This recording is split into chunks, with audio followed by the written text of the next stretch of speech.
ओम शांति। आज 18 जनवरी 2024 की पिताश्री जी के पुण्य स्मृति दिवस पर सुनाने के लिए बाप दादा के मधुर महावाक्य। मीठे बच्चे, बाप की दिल अंदर बच्चों को सदा सुखी बनाने की फर्स्ट क्लास आश रहती है। बाप यही चाहते हैं कि मेरे बच्चे लायक बन स्वर्ग के मालिक बने। ओम शांति। बच्चे जानते हैं अभी भगवान सम्मुख बैठकर हमको ज्ञान के गीत सुनाते हैं, वह ज्ञान के डांस कराते हैं। इस ज्ञान डांस से तुम देवताओं मुहाफिक सदा सुखी और हर्षित रहेंगे। भगवान को ही बेहद का बाप व विश्व का रचयिता कहा जाता है। आत्मा समझती है बाबा हमारे लिए स्वर्ग की सौगात लाए हैं, वही रचयिता है। स्वर्ग का मालिक बनाने के लिए राजयोग सिखाते हैं। कहते हैं बाप को और विश्व के मालिक बने को याद करो। बाप बेहद का मालिक हैं तो जरूर बेहद की बड़ी दुनिया ही रचेंगे। तुम बच्चों के लिए सारे विश्व ही घर है, अर्थात पार्ट बजाने का स्थान है। बेहद का बाप आकर के बेहद का विश्व अथवा घर बनाते हैं, वह है स्वर्ग। तो ऐसे बाप का बच्चों को कितना शुक्रिया मनाना चाहिए। विश्व का रचता बाप डायरेक्ट समझा रहे हैं, हम तुमको विश्व का मालिक बनाने आया हूँ, तो तुम्हारा स्वभाव बहुत फर्स्ट क्लास चाहिए। तुम्हारी चलन ऐसी होनी चाहिए जो सब कहें कि यह तो जैसे देवता हैं, देवताएं नामी ग्रामी हैं।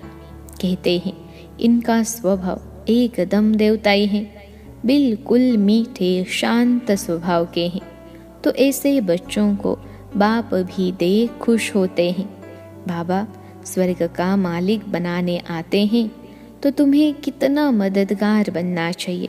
सर्विस में आपे ही लग जाना चाहिए। ऐसे नहीं मैं थक गया हूँ, फुर्सत नहीं है। समय पर सब काम करने में कल्याण है। यज्ञ सर्विस का इजाफा शिव बाबा देते हैं। बाबा बच्चों की देवी चलन देखते हैं तो कुर्बान जाते हैं। तुम बच्चे इस पढ़ाई से कितनी ऊंची कमाई करते हो, तुम पद्मा पदमपति बनते हो। बाबा तुम्हें कितना धनवान बनाते हैं। बाप तुमको अखुट खजाने में ऐसा वजन करते हैं जो 21 जन्म साथ रहेगा। वह दुख का नाम नहीं, कभी अकाले मृत्यु नहीं होगा। मौत से कभी डरेंगे नहीं। यहाँ कितना डरते हैं, रोते हैं। तुमको तो खुशी है यह पुराना शरीर छोड़ जाए, नई दुनिया में प्रिंस बनेंगे। तुम इस पुरानी दुनिया से ममत्व मिटाते रहो, इस देह को भी भूलते जाओ। हम आत्मा इंडिपेंडेंट है, बस एक बाप के सिवाय और किसी की याद न आए। जीते जी जैसे कि मौत की अवस्था में रहना है। इस दुनिया से मर गए, कहते भी है ना, आप मुए मर गई दुनिया। शरीर के भान को उड़ाते रहो, एकांत में बैठ यह अभ्यास करो। बाबा बस अभी हम आपकी गोद में आए कि आए, एक के याद में शरीर का अंत हो, इसको कहा जाता है एकांत। मीठे बच्चे, तुम जानते हो कि ऐसी ऊंची पढ़ाई पढ़ाने वाला कौन है। इस चैतन्य डिब्बी में चैतन्य हीरा बैठा है, वही सतचित आनंद स्वरूप है। सत बाप तुम्हें सच्ची सच्ची श्रीमत देते हैं। बाप के बने हो तो कदम कदम श्रीमत पर चलना है, चुप रहना है और पढ़ना है। एक बाप को याद करना है। घड़ी घड़ी इस बैच को देखते रहो तो बाप और वर्षे की याद आएगी। याद से ही तुम जैसे सारे विश्व को शांति का दान देते हो। हर एक बच्चे को अपनी प्रजा भी बनानी है, वारिस भी बनाने हैं। मुरली कोई भी मिस नहीं करनी चाहिए। बाबा बहुत प्यार से समझाते हैं, मीठे बच्चे अपने पर रहम करो, कोई अवज्ञा नहीं करो।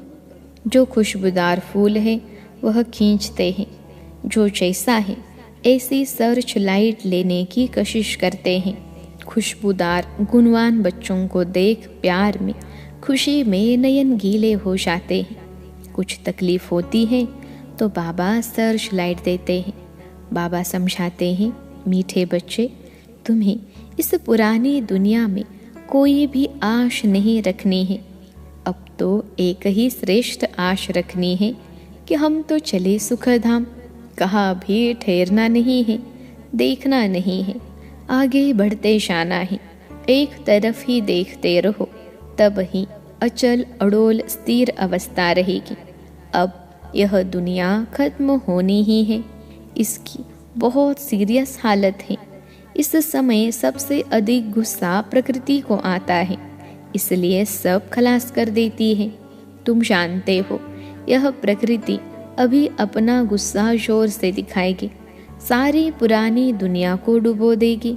अर्थक्वेक में मकान आदि सब गिर पड़ेंगे, अनेक प्रकार से मौत होंगे। यह सब ड्रामा का प्लान बना हुआ है, इसमें दोष किसी का भी नहीं है। विनाश तो होना ही है, इसलिए तुम्हें इससे बुद्धि का योग हटा देना है। तुमने तो अपना सब कुछ इंश्योर कर दिया है, इसलिए तुम्हें किसी भी प्रकार की चिंता नहीं।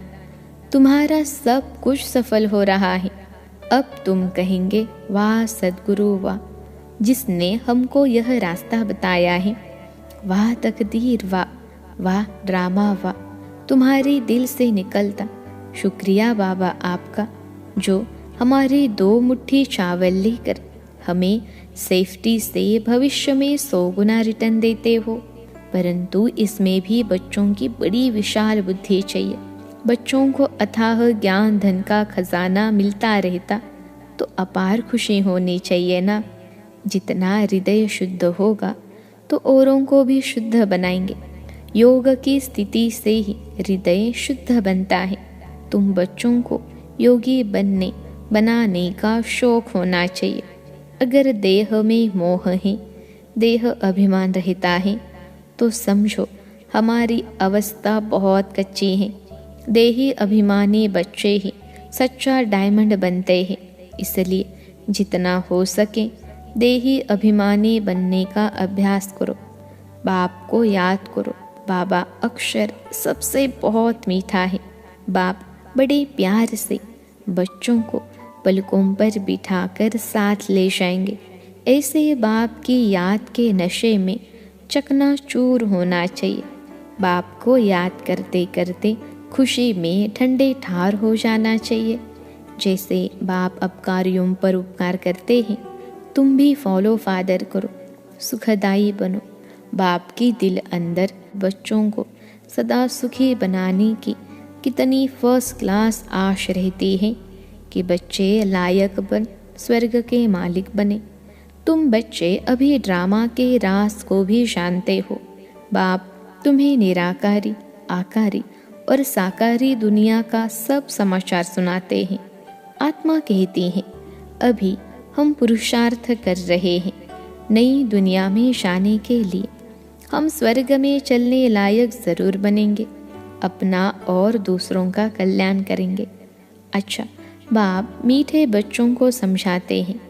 बाप दुख हरता सुख करता है, तो बच्चों को भी सबको सुख देना है। बाप का राइट हैंड बनना है।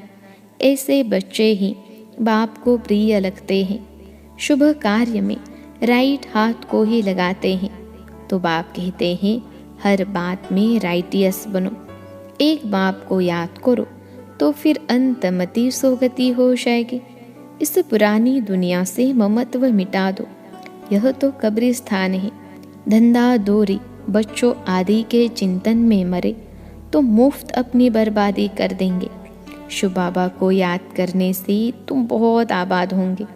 देह अभिमान आने से बर्बादी हो जाती है। देही अभिमानी बनने से आबादी होती है। धन की भी बहुत लालच नहीं रखनी चाहिए। उसी फिक्रात से शिव बाबा को भी भूल जाते हैं।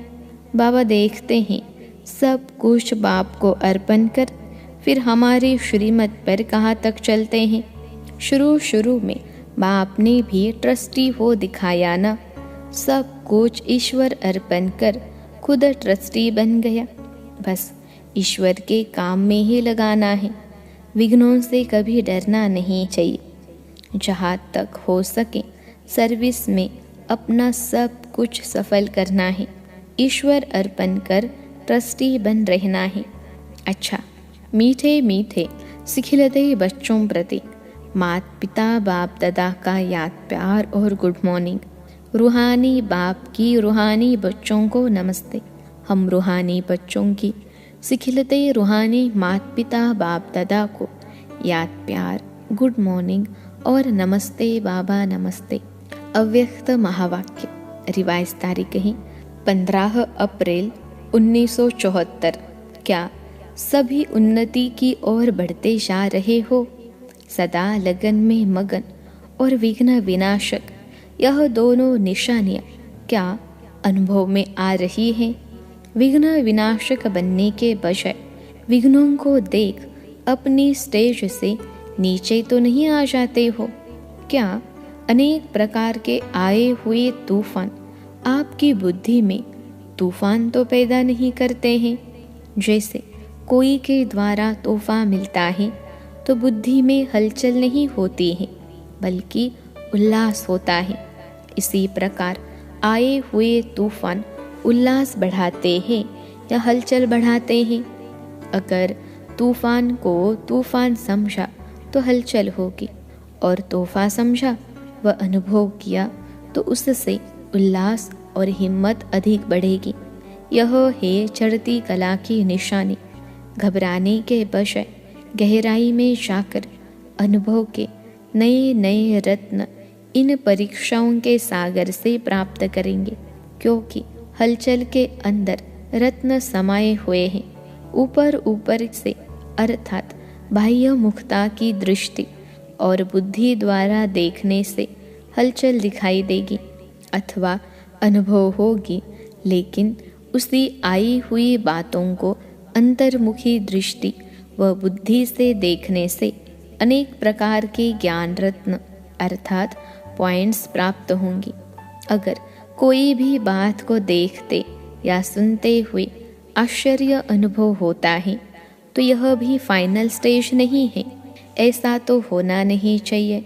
ड्रामा के होने पर अगर ऐसा भी संकल्प उत्पन्न होता है तो इसको भी अंश मात्र की हलचल का रूप कहेंगे। अब तक भी क्यों क्या का क्वेश्चन अगर उठता है तो इसका अर्थ है हलचल। जितना विघ्न आना आवश्यक है उतना विघ्न विनाशक स्थिति में रहना, यही हर्षित रहने का साधन है। नथिंग न्यू, यह है फाइनल स्टेज। यदि कोई भी हलचल का कर्तव्य करते हो व पार्ट बजाते हो तो सागर समान ऊपर से हलचल भले ही दिखाई दे रही हो, अर्थात चाहे कर्मेंद्रियों की हलचल में आ रहे हो, लेकिन स्थिति नथिंग न्यू की हो। एकाग्र, एक रस, एकांत अर्थात एक रचयिता और रचना के अंत को जानने वाले त्रिकालदर्शी की स्टेज पर आराम से शांति की स्टेज पर स्थित है, या कर्मेंद्रियों की हलचल आंतरिक स्टेज को भी हिला देती है। जब स्थूल सागर दोनों ही रूप दिखाता है तो क्या मास्टर ज्ञान सागर ऐसा रूप नहीं दिखा सकते? यह प्रकृति ने पुरुष से कॉपी की है। आप तो पुरुषोत्तम हो। जब प्रकृति अपनी क्वालिफिकेशन दिखा सकती है तो क्या वह पुरुषोत्तम नहीं दिखा सकते? अभी समय अति की तरफ बढ़ रहा है। सभी तरफ अति दिखाई पड़ रही है। अंत की निशानी अति है। तो जैसे प्रकृति समाप्ति की तरफ अति में जा रही है, वैसे ही संपन्न बनने वाली आत्माओं के सामने अब परीक्षाएं व विघ्न भी अति के रूप में आएंगे। इसलिए आश्चर्य नहीं खाना कि पहले यह नहीं था अब क्यों है। यह आश्चर्य भी नहीं। फाइनल पेपर में आश्चर्यजनक बातें क्वेश्चन के रूप में आएंगी, तब तो पास और फेल हो सकेंगे। ऐसी ऐसी बातें आएंगी जो न चाहते हुए भी बुद्धि में क्वेश्चन उत्पन्न हो। यही तो पेपर है, और है भी 1 सेकंड का पेपर। क्यों का संकल्प चंद्रवंशी की क्यों में लगा देगा। इसलिए एक रस स्थिति में स्थित होने का अभ्यास निरंतर हो। समस्या की सीट को संभालने नहीं लग जाओ, लेकिन सीट पर बैठ समस्या का सामना करना है। अभी तक समस्या सीट की याद दिलाती है। विघ्न आता है तो विशेष योग लगाते हो और भट्टी रखते हो। इससे सिद्ध होता है कि दुश्मन ही शस्त्र की स्मृति दिलाते हैं, लेकिन स्वतः और सदा स्मृति नहीं रहती। निरंतर योगी हो या अंतर वाले योगी हो, टाइटल तो निरंतर योगी का है ना। दुश्मन आवे ही नहीं, समस्या सामना न कर सके, सूली से कांटा बनना यह भी फाइनल स्टेज नहीं है। सूली से कांटा बने उसके बजाय कांटे को योगाग्नि से दूर से ही भस्म कर दे। कांटा लगे और फिर निकालो, यह फाइनल स्टेज नहीं है। कांटे को अपनी संपूर्ण स्टेज से समाप्त कर देना, यह है फाइनल स्टेज। ऐसा लक्ष्य रखते हुए अपनी स्टेज को आगे चढ़ती कला की तरफ बढ़ाते चलो। बड़ी बात को छोटा अनुभव करना। इस स्टेज तक नंबरवार यथाशक्ति पहुँचे हैं। अब पहुँचना वहाँ तक है जो कि अंश और वंश भी समाप्त हो जाए। आप सभी हिम्मत, उल्लास और सर्व के सहयोगी सदा रहते हुए चल रहे हो ना। कलयुगी दुनिया को समाप्त करने के लिए व परिवर्तन करने के लिए, माया को विदाई देने के लिए संगठन अर्थात घेराव डाला हुआ है ना। मजबूत घेराव डाला हुआ है या बीच बीच में कोई ढीले हो जाते हैं अथवा थक जाते हैं या चलते चलते रुक जाते हैं। न आगे बढ़ना न पीछे हटना, जैसे कि वैसे रहना। यह पाठ तो पक्का नहीं करते हो।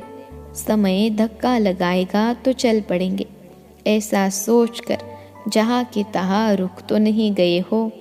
किसी के किसी प्रकार के सहारे का इंतज़ार करते हुए खड़े तो नहीं हो गए हो। ऐसी स्टेज वालों को क्या कहेंगे? क्या इसको ही अंगत की स्टेज समझते हो? अगर ऐसे रुक गए तो फिर लास्ट वाले फास्ट चले जाएंगे। जब भी पहाड़ों पर बर्फ गिरती है और जम जाती है तो रास्ते रुक जाते हैं। फिर उस बर्फ को गलाने के लिए व उसे हटाने के लिए पुरुषार्थ करते हैं। यहाँ भी अगर बर्फ के मुहाफिक जम जाते हो तो इससे सिद्ध होता है कि योग अग्नि की कमी है। योग अग्नि को तेज करो तो रास्ता क्लियर हो जाएगा। मिली हुई हिम्मत और उल्लास के पॉइंट्स बुद्धि में दौड़ाओ तो रास्ता क्लियर हो जाएगा। पुरुषार्थ की गति में अंगत बनो। माया से हार खाने में अंगत नहीं बनो, बल्कि विजयी बनने के लिए अंगत बनो। अच्छा, ऊंचते ऊंच बाप द्वारा पालना लेने वाले, विश्व की पालना करने वाले विष्णु कुल की श्रेष्ठ आत्माएं, प्रकृति को परिवर्तन करने वाली पुरुषोत्तम आत्माएं, विश्व के आगे साक्षात्कार मूर्त प्रसिद्ध होने वाली आत्माएं, योगी तो आत्माओं के प्रति बाप दादा का याद, प्यार और गुड मॉर्निंग। हम रूहानी बच्चों की रूहानी बाप दादा को याद, प्यार, गुड मॉर्निंग और नमस्ते। आज का वरदान है, सेवा में रहते संपूर्णता के समीपता की अनुभूति करने वाले ब्रह्मा बाप समान एग्जाम्पल भव। सेवा में रहते संपूर्णता के समीपता की अनुभूति करने वाले ब्रह्मा बाप समान एग्जाम्पल भव। विश्लेषण है, जैसे ब्रह्मा बाप सेवा में रहते समाचार सुनते एकांतवासी बन जाते थे। 1 घंटे के समाचार को 5 मिनट में सार समझ बच्चों को खुश करके अपनी अंतर्मुखी एकांतवासी स्थिति का अनुभव करा देते थे। ऐसे फॉलो फादर करो।